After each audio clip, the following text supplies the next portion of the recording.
આજે આપણે ધોરણ 9માં લિબ્રેઓફિસ કેલ્કમાં એવરેજ, સમ, કાઉન્ટ, મિનિમમ, મેક્સિમમ કઈ રીતે શોધવા તે આપણે ફોર્મ્યુલાના મદદથી અભ્યાસ કરીશું. તો આપણે ફંક્શનનો ઉપયોગ કરીને આ પ્રેક્ટિકલમાં નીચેના પ્રશ્નો શોધીશું, જેમાં હરમન દ્વારા મેળવેલ કુલ ગુણ શોધવા માટે આપણે સમનો ઉપયોગ કરીશું.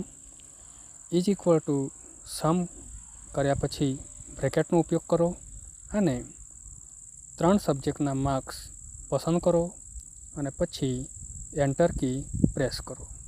હવે અન્ય વિદ્યાર્થીઓ માટે આ જ ગણતરી માટે ફોર્મ્યુલા કોપી કરો, એટલે કે પ્લસની નિશાની તમને દેખાશે ત્યાંથી તમે ડ્રેગ કરો અને છોડી દો તો ટોટલી સરવાળો થઈ જશે.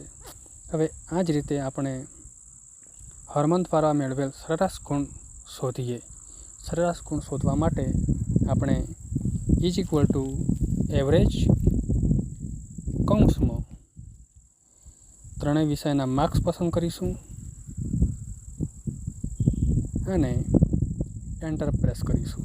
હવે 79.33 અને પોઈન્ટ પાછળ ઘણા બધા અંક હોવાથી આપણે 2 અંક લાવવા માટે ફોર્મેટમાં જઈ સેલ પસંદ કરીશું. સેલમાં જઈને તમે ઓકે પ્રેસ કરો, જેથી તમને 79.33 તમને પર્સન્ટેજ જોવા મળશે. હવે અન્ય વિદ્યાર્થીઓ માટે આ જ ગણતરી કરવા માટે ફરી ફોર્મ્યુલા કોપી કરો, જેથી દરેકના સરેરાશ એવરેજ આપણને મળી જશે. હવે હિન્દીમાં સૌથી વધુ ગુણ શોધવા માટે ફોર્મ્યુલા લખો. હિન્દીમાં સૌથી વધુ ગુણ શોધવા માટે આપણે મેક્સિમમનો ઉપયોગ કરીશું. ઇઝ ઇક્વલ ટુ લખ્યા પછી મેક્સિમમ લખો અને પછી હિન્દીના દરેક સ્ટુડન્ટના માર્ક્સ તમે પસંદ કરો અને એન્ટર પ્રેસ કરો તો તમને સૌથી વધુ માર્ક્સ જોવા મળશે 87 અવિરલના. એ જ રીતે તમે અંગ્રેજી, ગણિતમાં સૌથી વધુ ગુણ કઈ રીતે મેળવીએ તો આપણે ડ્રેગ કરીશું. ફિલ હેન્ડલ તમને પ્લસ નિશાની દ્વારા જોવા મળશે.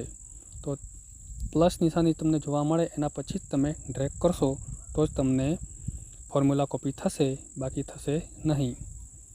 હવે હિન્દીમાં આવેલ વિદ્યાર્થીઓની સંખ્યા શોધવા માટે આપણે ઇઝ ઇક્વલ ટુ કાઉન્ટ એટલે ગણવા. તો આપણે શું લખીશું? ઇઝ ઇક્વલ ટુ કાઉન્ટ બ્રેકેટમાં હિન્દીમાં આવેલ સ્ટુડન્ટને પસંદ કરો અને એન્ટર કી પ્રેસ કરો તો આપણને 5 સ્ટુડન્ટ જોવા મળશે.